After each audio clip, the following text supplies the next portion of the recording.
اللہ دیتا ہے بیٹیاں، اللہ دیتا ہے بیٹے اور بیٹیاں، اور اللہ ہی جس کو چاہتا ہے باج بنا دیتا ہے، کچھ بھی نہیں دیتا۔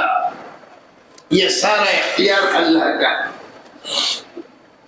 وہ قوم یہ کہے کہ فلاں درگاہ پہ جا کر، فلاں مزار پہ جا کر، فلاں آستانے پہ جا کر بیٹا مل جائے گا، بیٹی مل جائے گی، یہ مل جائے گا اور وہ مل جائے گا، کیا آپ یقین کرتے ہیں کہ یہ قرآن کو مانتے ہیں، قرآن پر ایمان رکھتے ہیں، قرآن کو سچی کتاب جانتے ہیں، اللہ رب العزت کی تصدیق کرتے ہیں، یا اللہ رب العزت کو جھٹلا رہے ہیں؟ اللہ کہہ رہے ہیں میں دیتا ہوں، یہ کہتے ہیں نہیں نہیں کچھ اور بھی ہے، وہ بھی دیتے ہیں۔ بھائی عزیزو، تو ہماری بدقسمتی کیا ہے کہ ہم قرآن کی زبان نہیں جانتے، اس کو سمجھتے نہیں۔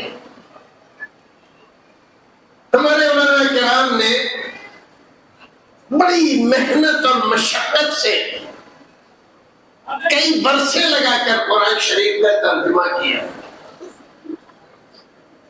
شاہ ولی اللہ محدث دہلوی رحمۃ اللہ علیہ نے جب ہندوستان میں سب سے پہلا ترجمہ قرآن کا فارسی زبان میں کیا، کہ اس زمانے میں فارسی چلتی تھی،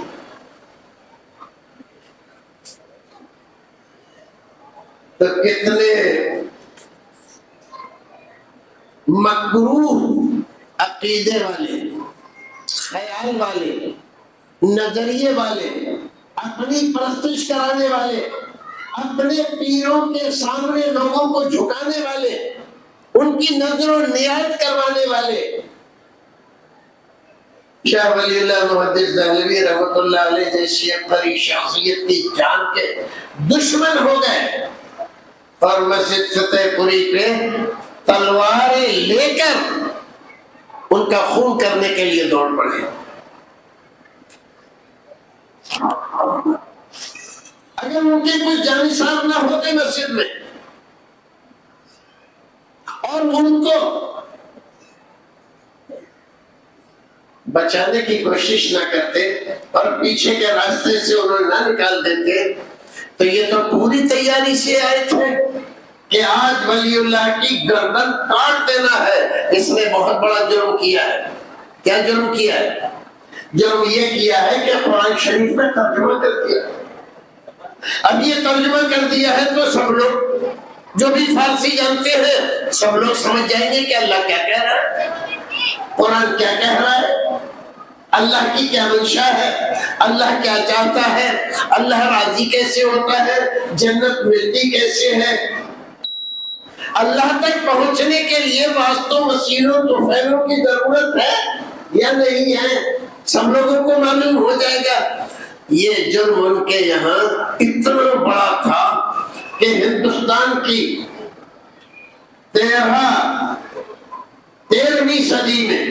13ویں صدی کے بعد اتنا بڑا کوئی عالم پیدا نہیں ہوا آج تک، جس کی لکھی ہوئی کتاب صرف ہندوستان میں نہیں، بر صغیر میں نہیں، تمام عرب ممالک میں بے مثال لاجواب کتاب مانی جاتی ہے، اور علماء پڑھتے ہیں اور سر دھنتے ہیں۔ حجت اللہ البالغہ ہندوستان سے اتنی نہیں چھپتی جتنی مصر سے چھپتی ہے، لبنان اور لیبیا سے چھپتی ہے۔ ایسے بڑے عبقری مجدد عالم کا سر قلم کرنے کے لیے مسجد میں اس کی حرمت کو پامال کرتے ہوئے تلواریں لے کر پہنچ گئے، اس کو قتل کر دو، اس نے بہت بڑا جرم کیا، قرآن کا ترجمہ کر دیا۔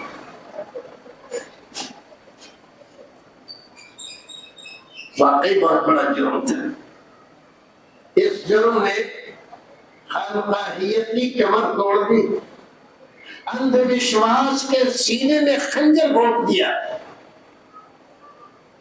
اور اس قدم نے اللہ اور بندے کے درمیان کے جتنے فاصلے وسیلے تھے سب ملیمیٹ کر دیے، اور بندوں کو بتا دیا کہ تمہارا رب تم سے کیا کہہ رہا ہے اور کیا چاہ رہا ہے، تمہیں کیا کرنا چاہیے اور کیا نہیں کرنا چاہیے۔ تو معمولی جرم نہیں تھا، واقعی بہت بڑا جرم تھا۔ خانقاہیت کا بازار ٹھنڈا ہو گیا، کاروبار مدہ پڑ گیا، کفن فروش اور بزرگان دین کی تجارت کرنے والوں کے کاروبار ٹھنڈے ہو گئے۔ تو جرم تو بہت بڑا تھا، ہونے کو نام جو قبروں کی تجارت کر کے کیا نہ بیچو گے جو مل جائے صنم پتھر کے۔ یہ تو بزرگان دین کی استخفاف فروشی اور ان کی قبروں کی تجارت کر رہے تھے اور اسی سے اپنا گزارا بنائے ہوئے تھے۔ لیکن قرآن کا جب ترجمہ ہوا تو ساری تجارت گڑبڑا گئی۔ تو دشمنی میں ان کو مارنے کاٹنے اور ان کی گردن اتارنے کے لیے مسجد فتح پوری میں دوڑ پڑے۔ بھائیو، اللہ رب العزت اس عظیم عالم کو اللہ رب العزت اپنی رحمتوں سے نوازے۔ پھر اس کے دو بیٹوں نے قرآن شریف کا ترجمہ اردو میں کیا جب اردو زبان چلنے لگی۔ ایک نے لفظی ترجمہ کیا اور دوسرے نے محاوراتی زبان میں سلیس ترجمہ کیا۔ آج جتنے بھی فرقے ہندوستان میں پائے جاتے ہیں، ہر ایک فرقے کے مولویوں نے قرآن شریف کے ترجمے کر رکھے، لیکن اس کے باوجود بھی آپ یہ سنتے ہوں گے کہ یہ قرآن کو کون سمجھ سکتا ہے؟ سمجھنے والے سمجھ گئے۔ قرآن کو سمجھنے کے لیے 18 علوم کی ضرورت ہے، کوئی کہتا ہے 32 علوم کی ضرورت ہے۔ 32 علوم کی ضرورت ہے، اور یہ عوام جو اردو کے ذریعے قرآن کو سمجھنے کی کوشش کرتی ہے، اسے 32 تو بہت، 2 علوم بھی نہیں آتے ہیں۔ تو کیوں کیا ہے ترجمہ؟ کیوں کیا ہے؟ اگر عوام نہیں سمجھ سکتے ہیں تو فراڈ ہے، دھوکہ ہے، فریب ہے۔ بھائیو عزیزو، قرآن کو پڑھتے ہو بہت اچھا کام کرتے، لیکن قرآن کو پڑھتے کیا ہو؟ ہر صبح فجر کی نماز کے بعد سورہ یاسین پڑھتے ہیں۔ تمہارا قرآن کا نسخہ دیکھو تو جہاں سورہ یاسین کے اوراق ہیں وہ بوسیدہ ہو گئے ہیں، کالے پڑ گئے ہیں کاغذ، اور شام کو سورہ واقعہ پڑھتے ہیں اور سورہ تبارک پڑھتے ہیں، اس لیے کاروبار میں برکت ہوگی۔ تو کاروبار میں برکت ہو جائے، چاہے ایمان میں برکت ہو یا نہ ہو، ہمیں ایمان کی فکر نہیں ہے، کاروبار کی فکر ہے۔ اور یہ قرآن تعویذ گنڈوں کے لیے نہیں آیا تھا، یہ قرآن مردوں کو بخشوانے کے لیے نہیں آیا تھا۔ جس آدمی نے کبھی نماز نہیں پڑھی، مرنے کے بعد اس کے وارثین زبردست دعوت کر کے چنے منگا کر، کھیلے منگا کر، اور کہیں کہیں مالدار زیادہ ہے تو کھجورے منگا کر اس میں 1.25 لاکھ بار کلمہ پڑھوا کر زبردستی اپنی میت کو جنت میں دھکیل رہے ہیں۔ ایسے جنت مل جائے گی اور ایسے جنت میں چلے جائیں گے۔ یہ 1.25 لاکھ کا نسخہ کیا صحابہ کرام کو معلوم نہیں تھا؟ وہ نہیں جانتے تھے۔ یہ کلمات کو رسول کو انہوں نے ہی بتایا تھا، رسول نے انہی کو بتایا تھا سب سے پہلے۔ تو میں تو سینکڑوں سال بعد معلوم ہوا ہے، تو یہ نسخہ ان کو نہیں معلوم تھا، وہ نہیں جانتے تھے۔ انہوں نے اپنی گردنیں کیوں کٹوائی، شہادتیں کیوں حاصل کی، اپنی عورتوں کو بیوہ کیوں بنوایا، اپنے جوان بچوں کو اپنے سامنے میدان جنگ میں کافروں کے ہاتھوں شہید کیوں کروایا؟ غزوہ بدر کیوں ہوا؟ بدر کی جنگ کیوں ہوئی؟ احد کی جنگ کیوں ہوئی؟ احزاب کی جنگ کیوں ہوئی؟ خندق کی کیوں ہوئی؟